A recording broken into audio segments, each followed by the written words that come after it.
students. Class plus 2. Today we are going to start with new chapter of chemistry, that is amines, organic compounds containing nitrogen. Organic compounds containing nitrogen, chapter number 13 और amines part we are to start with that. और आज हम अपनी introductory video में amines के बारे में बताएंगे. अमाइंस कहाँ से बने? Amines are the derivatives of ammonia. Ammonia से बनते हैं. अमोनिया का हाइड्रोजन रिप्लेस करते जाएंगे. किससे रिप्लेस करेंगे? हाइड्रोजन निकालते जाएंगे और ऐड क्या करते जाएंगे? R group, where R may be alkyl और एराइल ग्रुप. तो हमने अमोनिया से हाइड्रोजन को रिमूव करके उसमें ऐड क्या करवाते जाना है? अल्काइल या अराइल ग्रुप. ये जो अमाइंस में नाइट्रोजन यूज हुआ, नाइट्रोजन हमारी बॉडी में भी बहुत जगह पे यूज होता है. Nitrogen is important element proteins के अंदर, वाइटामिन्स के अंदर, हार्मोन्स के अंदर, एल्कालॉइड्स के अंदर. तो हमें बहुत जगह नाइट्रोजन का फंक्शन बॉडी के अंदर मिलता है. अब अगर मैं क्लासिफिकेशन की बात करूं तो अमाइंस में भी primary, secondary, tertiary, quaternary. Primary क्या, सेकेंडरी क्या, टर्शरी क्या? से दिस इज अमोनिया, जहां से हम एक एच हटा रहे हैं और एक आर लगा रहे हैं. और जैसे एक एच हटाया, एक आर लगाया तो क्या बन गया? NH2R. या और भी मैं सिंपल कर दूं, आर को आप पहले लिख लीजिए, RNH2. तो ये बना प्राइमरी एमीन. अब इसका एक एच और हटाया, एक आर और लगा दिया, यहां हम गए आर डैश लगा दिया, तो RNH. इसका एक एच बाहर निकालना है और इसके साथ दूसरी साइड पर क्या लग गया? R dash. हो सकता है ये दोनों आर सेम हो सकता है डिफरेंट हो, वो कोई प्रॉब्लम नहीं. तो अगर इसका एक और एच अभी है इसके पास निकालने के लिए, हमने एक एच निकाल दिया, एक आर लगा दिया, आर डबल डैश लगा देते हैं, N R dash R double dash. ये प्राइमरी अमीन थी जब एन के साथ एक आर लगा. जब एन के साथ दो आर लगे तो दिस इज सेकेंडरी अमीन. और जब तीन तीन आर लगे, कोई हाइड्रोजन नहीं लगा, तो this is tertiary amine. Quaternary कौन सा है? क्वाटरनरी तब काम आता है जब हमारे पास अब एच तो निकालने को है नहीं और सिर्फ हमने आर इंट्रोड्यूस कर दिया, एक और आर आ गया और वो आर अकेला नहीं आता, फिर वो आर किसी ना किसी कंपाउंड फॉर्म में आता है. वो आर किस तरह से आके साथ में लगा? सी, ये पहले से लगा था, ये एक आर आ गया और एच निकलने को कोई नहीं है हमारे पास, तो यहाँ पे पॉजिटिव चार्ज आता है और ये सॉल्ट फॉर्म में बनता है. इसे हम क्वाटरनरी अमोनियम सॉल्ट्स के नाम से जानते हैं. Quaternary ammonium salt. और ये सॉल्ट क्यों बोला मैंने? क्योंकि आप इस पूरे कंपाउंड में को देखिए, इसमें पॉजिटिव चार्ज भी है, नेगेटिव चार्ज भी है, जो कि सॉल्ट है. क्वाटरनरी क्यों बोला? क्योंकि नाइट्रोजन के साथ 4 अल्काइल ग्रुप हैं. और अमोनियम क्यों बोला? क्योंकि अमोनियम बेसिकली, अमोनियम अकेला कैसे लिखा जाता है, हमने छोटी क्लासेस में पढ़ा हुआ. अमोनियम आइन NH4 पॉजिटिव को बोलते हैं. और अगर चारों H R से रिप्लेस हो गए तो वो 4 डिग्री अमोनियम सॉल्ट बन गया ना. ये मैंने आपको प्राइमरी, सेकेंडरी, टर्शरी, क्वाटरनरी बताया. अमाइंस और भी कैटेगरीज के होते हैं, जैसे कौन कौन से? तो अमाइंस की नेक्स्ट कैटेगरीज 2 बताने जा रही हूं. One is aliphatic, another is aromatic. और एलिफेटिक का मतलब क्या? एलिफेटिक का मतलब ये है जब ओपन चेन के साथ लगा. ओपन चेन, ये प्राइमरी अमीन. क्यों? क्योंकि मुझे एन के साथ सिर्फ एक ही आर नजर आ रहा है. और इसका नाम क्या? इसे हम कॉमन नेम इथाइल अमीन के नाम से जानते हैं. और IUPAC नेम, इथाइल अमीन इसका कॉमन नेम, और IUPAC नेम क्या? Ethene amine. Basically alkene amine common general name है और यहां 2 कार्बन है तो इथेने अमाइन बन गया IUPAC नेम. देन अगर अभी मैं एरोमेटिक नहीं बता रही, ये सारी आपको कैटेगरी सिर्फ मैं एलिफेटिक के बारे में बता रही हूं. अगर हमारे पास इस तरह से जुड़ा हो, 2 अल्काइल ग्रुप लगे, तो ये क्या बन गई कैटेगरी? पहले तो सेकेंडरी. इसका अब नाम क्या? ये 2 ग्रुप लगे हैं एक को इसके साथ लेना, एक को सब्स्टिट्यूएंट पे, तो क्या हो गया, इथाइल इथेनियामाइन भी बोल सकते हैं, या फिर इसको डाई इथाइल एमीन कह लीजिए, तो डाई इथाइल एमीन।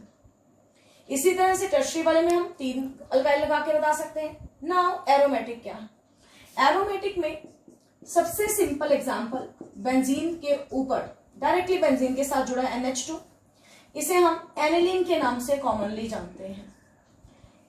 दूसरा एग्जांपल, जो जब हम साइड चेन के साथ लगाए, यहां पे बेंजीन के साथ नहीं जुड़ा डायरेक्टली NH2, बल्कि किसके साथ जुड़ा है, साइड चेन के साथ, इसे इसका कॉमन नेम बेंजाइल एमीन, क्योंकि ये वाला ग्रुप बेंजाइल ग्रुप है, तो इसे हम बेंजाइल एमीन के नाम से जानते हैं। और इसका ही हम IUPAC नेम क्या लिखेंगे, 1-फिनाइल मिथेनियामाइन, 1-फिनाइल मिथेनियामाइन।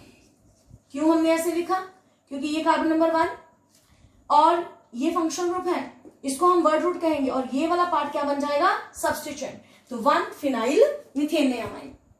तो ये हमने 2 कैटेगरीज यहां पे पढ़ी, एलिफेटिक और aromatic along with example.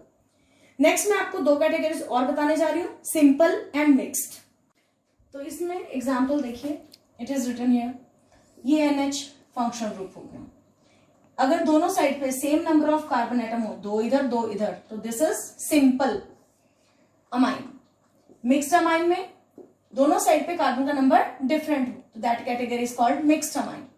Next structure, amines का स्ट्रक्चर क्या है, तो चाहे कोई भी अमाइन है, चाहे प्राइमरी है, चाहे सेकेंडरी, चाहे टर्शरी है, सबका ही स्ट्रक्चर क्या होगा, जैसा अमोनिया का स्ट्रक्चर होता है। सपोज प्राइमरी अमाइन बनाना है मुझे, मैंने एक R लगाया, 2 हाइड्रोजन लगाए, एक लोन पेयर लगाया, ये हमने सब +1 में पढ़ा है, एक लोन पेयर है, और ये 3 1 2 3 3 क्या बने, बॉन्ड पेयर, स्ट्रक्चर का नाम पिरामिडल। और यहाँ पे बॉन्ड एंगल जो है, अमोनिया का बॉन्ड एंगल 107 डिग्री होता है, ये बॉन्ड एंगल उससे डिक्रीज हो जाएगा, कम हो जाएगा। तो बॉन्ड एंगल डिक्रीज होने का जो रीजन है main, that is only due to that is larger alkyl group. Alkyl group larger होने की वजह से that bond angle decreases. Now ऐसा सेम स्ट्रक्चर हम सेकेंडरी के लिए, सेम स्ट्रक्चर टर्शरी के लिए बना सकते हैं, सिर्फ H की जगह पर हाइड्रोजन लगा देंगे। नेक्स्ट है आइसोमेरिज्म, जो हमने वो भी +1 में करे हुए हैं, आइसोमेरिज्म भी। अब आपने इसका नॉमेनक्लेचर करके अपनी प्रॉब्लम्स लेनी है, और आइसोमेरिज्म पार्ट में 4 कैटेगरीज के लिए आइसोमेरिज्म शो कर सकते हैं। वो कौन कौन सा टाइप का आइसोमेरिज्म शो करते हैं, amines, chain, position, then metamerism, and then functional isomerism. These are the 4 categories. अब मैं आपको सबका एग्जांपल दे देती हूँ। चेन आइसोमेरिज्म में कार्बन का चेन डिफरेंट हो जाएगा, जबकि अमाइन की पोजीशन सेम रहेगी। कैसे, सपोज ये अमाइन है, यहां पे 3 H लगा दिए, H2 H2, और इधर हमने अमाइन की पोजीशन को चेंज नहीं किया, पर एक कार्बन को ब्रांचिंग में कर दिया। तो ये क्या हो गया, यहाँ पे ब्रांचिंग में नहीं करना, आप ऐसा कीजिए, यहाँ पे 4 कार्बन दे दो, तभी एग्जाम्पल सेट बैठेगी, क्योंकि मुझे कार्बन को ब्रांचिंग में यहाँ पे लगाना है। अगर मैं वैसे करूंगी तो क्या हो जाएगा, अमाइन की पोजीशन भी चेंज हो जाएगी, इसीलिए मैंने 4 कार्बन वाला एग्जाम्पल ही उठा लिया। तो स्टूडेंट्स यहाँ पे किस चीज का फर्क है, यहाँ सारे कार्बन चेन स्ट्रेट लाइन में, और यहाँ पे कार्बन चेन ब्रांचिंग में है, तो कार्बन चेन का डिफरेंस होगा, तो चेन आइसोमर्स। पोजीशन आइसोमर्स में क्या, यहाँ पे 3 कार्बन के साथ नंबर 1 पे अमाइन ग्रुप लगाया, और अगर नंबर 2 पे लगा दे, 1 2 3, दोनों में अमाइन का पोजीशन चेंज हो गया, NH2 ग्रुप का पोजीशन चेंज। ना इस मेटामेरिज्म के अंदर हमने अभी भी पढ़ा, अगर NH की एक साइड पे, यहाँ पे 2 कार्बन है, इधर भी 2 कार्बन, और यहाँ इस एग्जाम्पल में एक तरफ 1 कर दो, एक तरफ 3, दोनों का मॉलिक्यूलर फॉर्मूला सेम, लेकिन नंबर ऑफ कार्बन एटम्स का difference on the either side of functional group. ये फंक्शनल ग्रुप के ईदर साइड पे कार्बन एटम का नंबर चेंज आ गया, दैट इज कॉल्ड मेटामेरिज्म। तो ये मेटामर्स शो करते हैं। अब रहा फंक्शनल ग्रुप में बहुत ही सिंपल एग्जांपल है। क्या सिंपल एग्जांपल है, प्राइमरी, सेकेंडरी टर्शरी जो है वो आपस में क्या फंक्शनल आइसोमर्स होते हैं। कैसे प्राइमरी, सेकेंडरी और टर्शरी आपस में आइसोमर्स हैं? तो लेट्स सी, यहां पे हमारे पास ये है प्रोपेनियमाइन, दिस इज प्रोपेन 1 अमाइन, और ये कौन सी कैटेगरी होगी? प्राइमरी की। अगर तीनों में से 2 कार्बन ऐसे हम ले लें इधर और 1 कार्बन इधर, ये क्या बन गया? सेकेंडरी। जबकि इसमें भी 3 कार्बन है, इसमें भी 3 कार्बन है, लेकिन ये प्राइमरी है, ये सेकेंडरी है। और अगर हम 3 कार्बन इस ढंग से रख दें, लाइक दैट, तो this will be the example of tertiary. तो फंक्शनल में प्राइमरी, सेकेंडरी, टर्शरी आपस में फंक्शनल आइसोमर्स शो करते हैं। तो स्टूडेंट्स, इस इंट्रोडक्टरी वीडियो में हमने क्या क्या सीखा, मैं रिमाइंडर एक बार आपको सारा दे दूं। हमने नॉमेनक्लेचर किया, हमने डेफिनेशन किया, हमने क्लासिफिकेशन पढ़ा, aromatic, aliphatic, simple, mixed, primary, secondary, tertiary, quaternary, and then nomenclature मैंने आपको बताया, उसके बाद आइसोमेरिज्म बताया। अब आपने इन सबको करके अपना प्रॉब्लम्स कमेंट सेक्शन में आप लिख सकते हो। That is for today. Thank you, have a good day.